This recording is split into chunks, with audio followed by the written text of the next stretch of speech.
Hello YouTube, welcome back to another game of Starcraft 2 Legacy of the Void. This is going to be another game from our Nation Wars semi-final.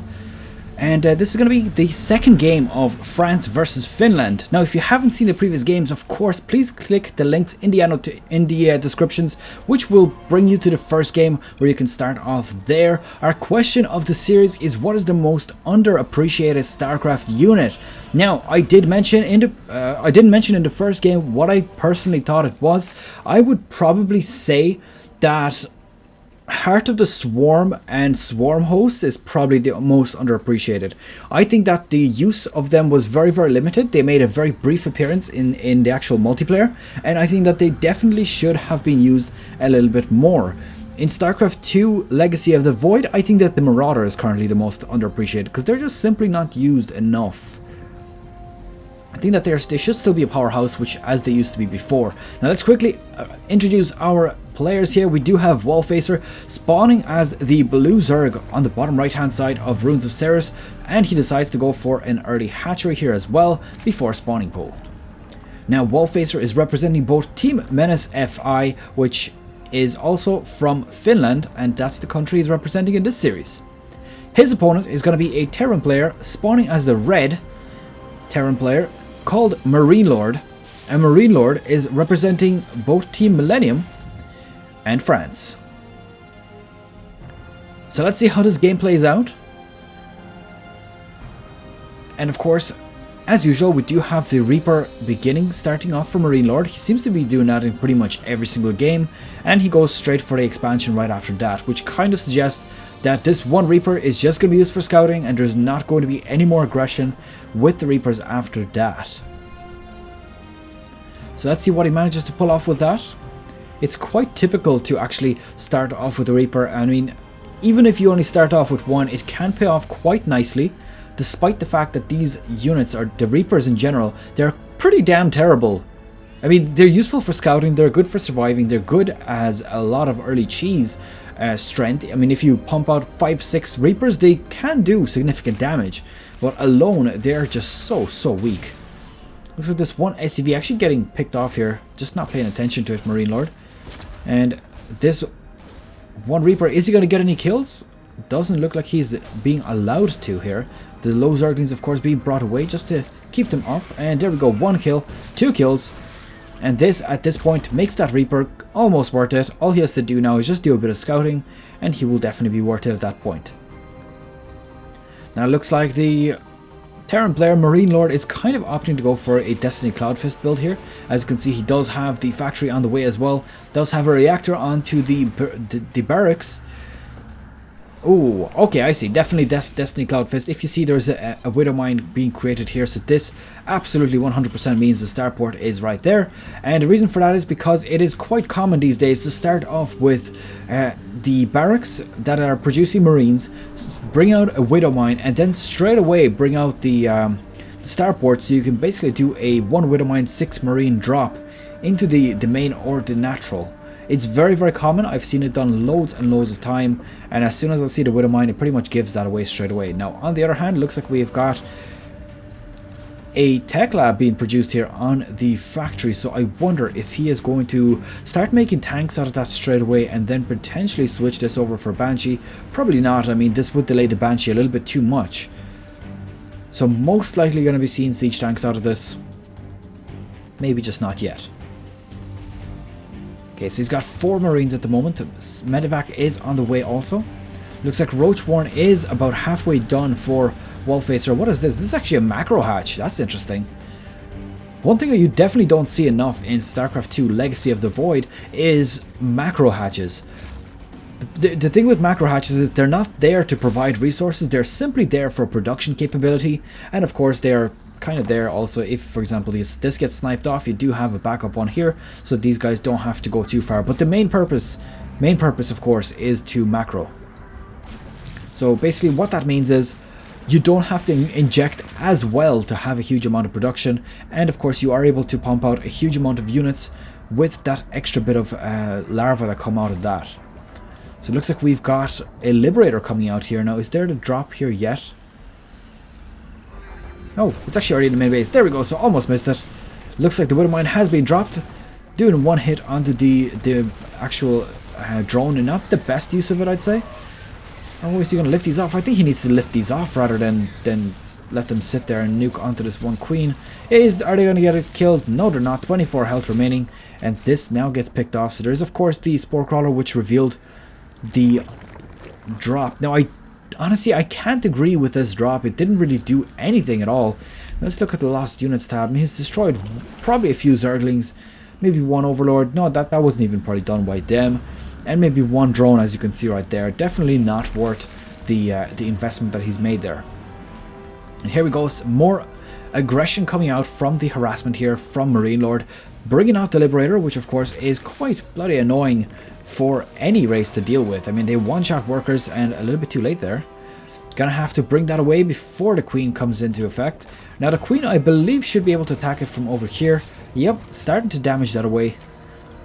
And he just wants to ward it off. So there's one Spore Crawler already in position. This one prevents the circle from going down from this side. So he's not able to do a nice circle like this. It's one of the hardest things to deal with. Now if he manages to pick off, no, he still doesn't manage that. Oh, perfect. He's got, oh, so close to getting the second hit off onto that Queen there. There is apparently another, oh, that's actually a Liberator coming out. So probably should set that up to harass rather than to kill an Overlord. It looks like that's exactly what he's doing. Let's see if he's going to get any kills with this one. Oh, interesting. Did I just see a Spire? Yes, I did indeed see a Spire coming down. A Baneling Nest also coming down. Ooh, I wonder. That might be just out of range. Oh, it is just out of range. That is a little bit unfortunate. Now this has managed to kill off one unit. Not a huge lot. And doesn't quite manage to snipe off the Queen. So that's two Queens that have now failed to get killed here. And he's going to really need to bring this further away faster. Ooh, just taking down one hit. So that's quite okay. And unfortunately for him, he's just not getting as much out of this as he'd like. And there we go. Finally starting to kill off a few drones. 3 drones taken out so far. And now this one being set up. 1, 2, 3. The longer he waits here, some drones might decide to transfer down there. And nope, that looks like that's pretty much that. And oh, he's probably going to lose this one now, managing to take out another drone with that. That's a total of 7 drones taken out with these 2 Liberators. At this point, I would probably say that is indeed worth it. And this one could potentially get cleaned out as well. So it looks like the switch over to Marine and Medevac play has now commenced. Look at the amount of reactors that are being made right here, right now. There's 4 reactors, which of course one of them is being on the starport. Third base is also down here, but both of our players actually have the third bases complete. So that's definitely progressing out. Looks like level 2 Carapace and Attack are also being completed here for Wallfacer. Very, very good idea to do that, simply because he will want to tech up his units as much as possible. Looks like Corruptors being made here as well. Now I don't know whether he needs 3 Corruptors. Honestly, I think that it's probably a little bit overkill, unless of course he decides to go for a hive and then turn them into Broodlords. Now it looks like there was a bit of a drop here. I don't really know how much it's done. It's actually destroyed a lot of the health off this hatchery. So this hatchery is going to spawn with probably about 500 health, which of course is very, very nice. He's going to be able to snipe that off quite easily if he just puts a little bit of attention onto it. Now a bunch of Ravagers being morphed in here as well. These are probably just to deal with the drops as well as the Liberators. And here we go. The Corruptors now actually being made use of. I thought that he didn't actually need that many, but as you can see here, of course, making good use of those to just basically clean up a few units that are going to be dropped in. So there's a total of 6 Corruptors on the map now, 7 even. Let's have a look if I'm correct there. There's actually, where it is, 7, yes indeed, 7 Corruptors. And that appears to be it so far. The huge engage going down here. There's Widow Mines here in the play as well. Now, are they going to do a lot of damage to these Ravagers? No, they're not. This one is just out of range here. And here we go. These are now going to start charging up. 2 of them already getting picked off almost. And let's see how that moves on.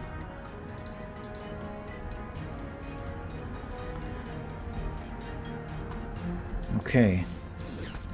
So what's going on? Oh, the Widow Mine hitting there again, now picking that up. There is 2 more here. They're just about to reload again, but not quite enough. Now, army supplies are very, very even right now. Wallfacer has slightly more workers, but that is quite okay because he has 4 bases in comparison to 3 of MarineLord. Now, if we have a look at the income tab, of course, MarineLord is going to be very, very close behind her simply because he does have mules to help with that economy.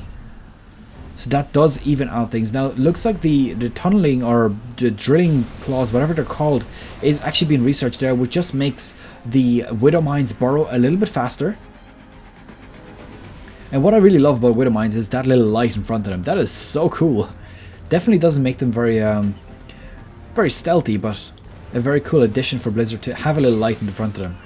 It's a bit strange that siege tanks and other kind of vehicles don't actually have that. That'd be definitely one of a cool addition to have. Now what is that over here? It looks like banelings. Not quite sure what the purpose of them is. Maybe he's going to try to sneak them into the middle line, but they would have to go all the way around like this and could very easily get spotted a long time before they actually make it in. Oh, a huge baneling and ZhuGeLiang engage here. Straight into the marine line. Siege tanks getting picked off here very quickly as well. Oh, this is a brilliant engage here for Wallfacer. I have to engagement, as somebody has previously corrected. Beautiful, beautiful play here. So many corruptors as well in the air. Going to be able to clean up all of these medevacs at the same time. And the engagement continues on here with the ZhuGeLiangs chasing after Marine and Marauders alike. There is actually a drop here. Looks like it's not a drop. It's actually a... This is actually beautiful play here. This sneaky Liberator doing so much damage. Now finally these units are able to beat back the Zerg army. So many more banelings being morphed in as well here. So he's obviously very content with continuing on with banelings against the Marine and Marauder army that MarineLord has been producing here. And these corruptors now in place, gonna start dealing with this Liberator here. Is he gonna get any more kills before he gets taken out? 1 kill. 2 kills. Oh, this is crucial. He actually manages to snipe off a queen. Definitely important here. And these corruptors now finally going to take him out. Now it looks like crackling upgrades are beginning here. So this means that the hive is of course in position. So as you can see, this increases the attack speed of ZhuGeLiang's. I believe the current percentage is 40% if I'm not mistaken. I can't quite remember the exact number, but it is a lot more than before. It used to be like 22% or something like that. And then they buffed it, probably because it wasn't being used as much as it should be. And there we go. So obviously at this point, MarineLord is of course aware of exactly what's going on here. Two bases being revealed with that scan, and this one other base being brought up here. Now, is he aware of that base? No, he's not yet. So I think that Wallfacer is getting a little bit out of control here. He's getting so many bases up, and this could potentially put him in a brilliant position to actually fight off against this. As you can see, level 3 carapace and melee weapons also being researched here for Wallfacer. So gonna have Ultralisk on the way as well with the Ultralisk Cavern. And this is a perfect response from him now. He sees that there's a bunch of Marines and Marauders, but at the same time, look at what MarineLord is producing. He's got Ghosts on the way. Ghosts are the natural counter to both Ultralisk and Broodlords alike, simply because they of course do so much damage with their snipe. Adrenal glands are now complete, so these ZhuGeLiangs are now cracklings. And they're going to be quite strong and will be able to do a lot of damage. Now, army supply is a little bit in favor of MarineLord. This is actually not somewhere that Wallfacer wants to be in. He definitely wants to have a better army supply and of course be able to reinforce that as soon as possible. Now he needs to get rid of these ZhuGeLiangs and produce Ultralisk and Broodlords instead. Now the Marine army is coming around this base here. The question is going to be, are they going to be here on time to basically defend off against this? Ultralisk have popped. Looks like there is a few more drones getting taken out. This base is going to get cleaned up as well. There is probably enough units to take this out if it doesn't get contested, of course. And here we go. This hatchery possibly going to get dropped here. I honestly don't think that Wallfacer has enough of an army to take this on before his upgrade's complete. He needs the chitinous plating, he needs the extra armor, and he needs the level 3 attack. Oh, he's actually going straight for the base. Looks like there's a planetary fortress here. The ZhuGeLiang surround going down. And snipes going off onto the Ultras as well. There's a lot of SCVs being dropped here as well. Ultras doing work. Oh, and they're being a little bit slowed here as well. Ooh, snipe going down, taking out that one last Ultralisk there that was still in the aggression. Now let's see how this continues on. I think that Wallfacer is actually in a lot of trouble here. He only has a few Ultralisks remaining, and there's still a lot of ghosts, some of them with so much energy left. How is this going to play out? There's no Broodlords on the map, which of course he really needs right now. There's Marines, there's Marauders, there's Banelings hits going down everywhere. This is some beautiful play here from our Terran player, or from our Zerg player even, Wallfacer, managing to even out the army supply almost evenly exactly. And the kiting going down now. This is one of the biggest strengths of the Marauders, is of course they are able to kite stuff. And let's see how that's going to progress out.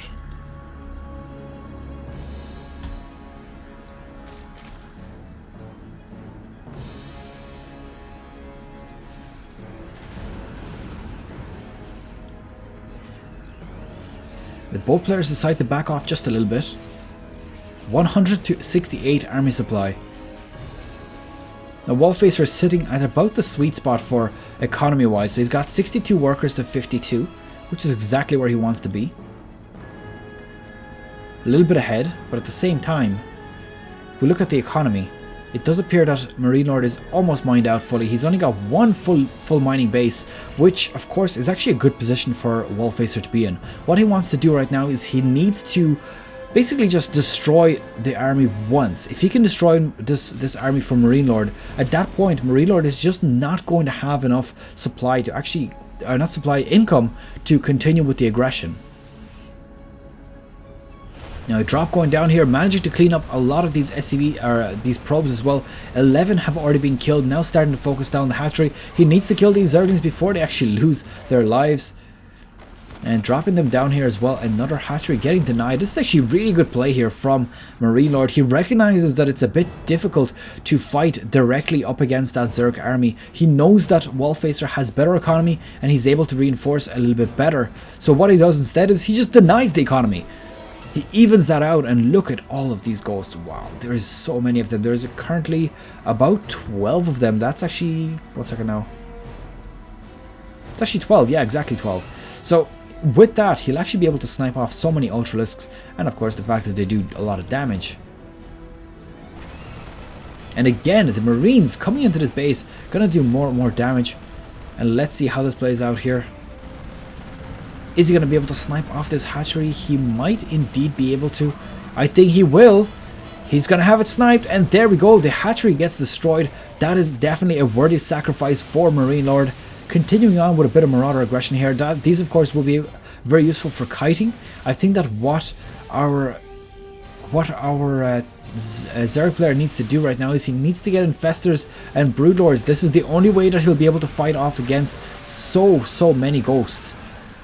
And there we go, a huge engagement here. The army supply finally evened out. Wallfacer is now a little bit ahead, but is the economy favoring the Terran? Yes, it is indeed. He does have that one extra base mining right now, so not a great position for Wallfacer to be in. He needs to get that economy rolling again. 2 defender circles here in position to defend off against this. Gonna get destroyed very quickly. And as you can see, they're still doing a lot of damage while they're alive. Finally getting those cleaned up, and the Ultralisks are dropping like flies right now. There are so many ghosts behind this army, and the kiting going down as well. Very good gameplay here from MarineLord, managing to hold off against so many Ultralisks, and this could bring the game back in his direction. Now it does look like Wallfacer has established a 4th base over here. So far so good for that one, not getting too much contention on it. And of course, MarineLord is not even aware of it. Now this is kind of an obvious one because of course MarineLord has destroyed it or denied it already twice, so he will be on the lookout to basically deny that again.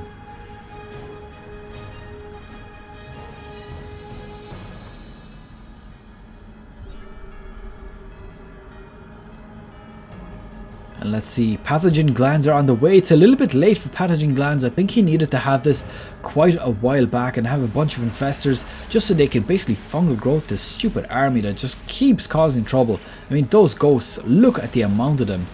There's even more than 12 at this point. They just keeps making them more and more, and at that point, when those ghosts are in position, they just cannot be beaten by a bunch of Ultralisks. Army supply heavily favouring MarineLord right now. Worker supply is very even.